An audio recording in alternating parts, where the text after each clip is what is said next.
ನಮಸ್ಕಾರ ಸ್ನೇಹಿತರೆ, ಎಲ್ಲರಿಗೂ ತಾಯಿಸ್ ಕಿಚನ್ಲಕ್ಕೆ ಸ್ವಾಗತ. ಇವತ್ತು ನಾನು ಮಾಡಿಟ್ಟಿರೋದೊಂದು ಈಸಿಯಾಗಿ ಕುಕ್ಕರಲ್ಲೊಂದು ಚಿಕನ್ ಕರ್ರಿ ಮಾಡೋಣ ವಿಧಾನ ತೋರಿಸಿಕೊಡ್ತೀನಿ. ಅದಕ್ಕೆ 1.5 kg, 1.5 ಸ್ವಲ್ಪ ಜಾಸ್ತಿ ಇರುತ್ತೆ ಚಿಕನ್ ಮಾಡೋಣ ವಿಧಾನ ತೋರಿಸಿಕೊಡ್ತೀನಿ. ಚಿಕನನ್ನು ಕ್ಲೀನ್ ಮಾಡಿ ಡ್ರೈ ಹಾಕಿಟ್ಟಿದ್ದೀನಿ.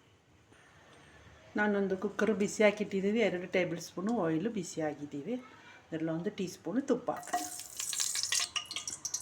4 ಪೀಸು ಮೀಡಿಯಮ್ ಈರುಳ್ಳಿ ಕಟ್ ಮಾಡಿದೆ. ಈರುಳ್ಳಿ ಎಲ್ಲ ಒಂದು ಮಾಡಬೇಕು. ರುಚಿಗೆ ತಕ್ಕಷ್ಟು ಶುಂಠಿ, ಬೆಳ್ಳುಳ್ಳಿ, ಹಸಿಮೆಣಸಿನಕಾಯಿ ಎಲ್ಲ ಒಂದು ಕ್ರಷ್ ಮಾಡಿದಾಗ ಎಲ್ಲ ಹಸಿಯು ಹಸಿನ ಹೋಗಬೇಕು. ಒಂದು ಫ್ರೈ ಹಾಕೋಣ. ಸ್ವಲ್ಪ ಕರಿಬೇವಿನ ಸೊಪ್ಪು,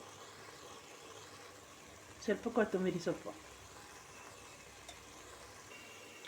2 teaspoon chilli powder, 2 teaspoon ಧನಿಯಾ ಪೌಡ್ರ್, 1 ಟೀ ಸ್ಪೂನು ಅರಿಶಿನ ಪೌಡ್ರೆಲ್ಲ ಹಾಕೋಣ.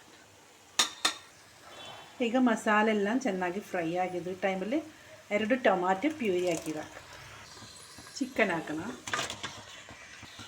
ಚಿಕನೆಲ್ಲ ಹಾಕಿ ಮಸಾಲೆಲ್ಲ ಚೆನ್ನಾಗಿ ಮಿಕ್ಸ್ ಹಾಕೋಣ. ಚಿಕನೆಲ್ಲ ಚೆನ್ನಾಗಿ ಮಸಾಲೆಲ್ಲ ಮಿಕ್ಸ್ ಹಾಕಿದ್ವಿ. ಒಂದು 5 ನಿಮಿಷ ಈ ರೀತಿಯಲ್ಲಿ ಒಂದು ಲಿಡ್ ಹಾಕಿಡಬೇಕು. ನೀರೇನು ಹಾಕಬೇಡ. ಈಗ 5-6 ನಿಮಿಷದಲ್ಲಿ ನೀರೆಲ್ಲ ಆಗಿದೆ ನೋಡಿರಿ. ಎಷ್ಟು ನೀರು ಹಾಕಿಲ್ಲ, ನೀರಾಗಿಲ್ಲ.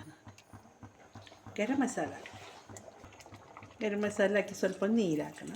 1 ಕಪ್ಪು, ಜಾಸ್ತಿ ಹಾಕಬೇಕು. ಸ್ವಲ್ಪ ಕೊತ್ತಂಬರಿ ಸೊಪ್ಪು, ಸ್ವಲ್ಪ ಕರಿಬೇವು ಸೊಪ್ಪು, ಲಿಡ್ ಹಾಕಿ ಒಂದು 2 ವಿಸಿಲಿಗೆ ಹೋಗಬೇಕು.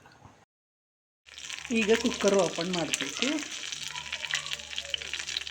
ಈಗ ಚಿಕನ್ ಕರಿ ರೆಡಿಯಾಗಿದೆ. ಈಗ ಈಸಿಯಾಗಿದೆ, ಬೇಗ ರೆಡಿಯಾಗೋಣ. ಚಿಕನ್ ಕರಿ ರೆಡಿಯಾಗಿದೆ. ಈಗ ಎಲ್ಲ ಒಂದು ಮಿಕ್ಸ್ ಹಾಕೋಣ.